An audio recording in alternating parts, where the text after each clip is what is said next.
Preparing to fight the enemy. It's no longer just a drill for U.S. Marines at Camp Lejeune in North Carolina. In just weeks, they'll be on the front lines in Afghanistan. The war President Barack Obama says is now the main focus for the U.S. military. This final drill is done under the watchful eye of the military's top man, Defense Secretary Robert Gates.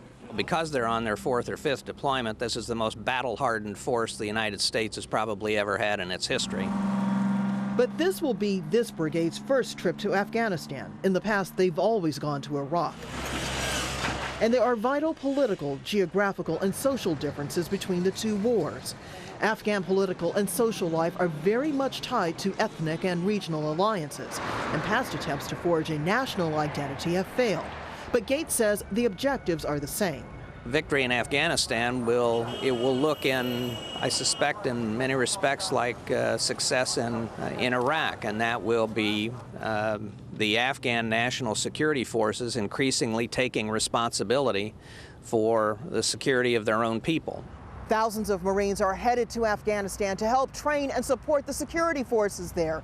But will President Obama's troop ramp-up actually make a difference?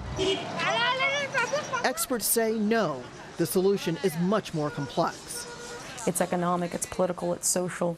In fact, in many of the regions of Afghanistan, especially in the southern and eastern provinces, the central government is very absent, it's ineffective, and so the Taliban has, in fact, expanded their influence in much of these areas. The Marines' role is supposed to be primarily a mix of security patrols and training Afghan forces. They'll get manpower support from NATO as well.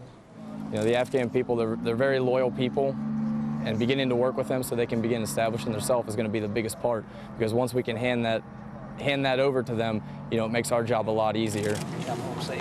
But while the Marines look to the day when they can hand over control to their Afghan counterparts, the much tougher job for their superiors will be figuring out exactly how and when to make that happen. And that probably means this deployment to Afghanistan won't be the last for these U.S. Marines. Rosiland, Al Jazeera, Camp Lejeune, North Carolina.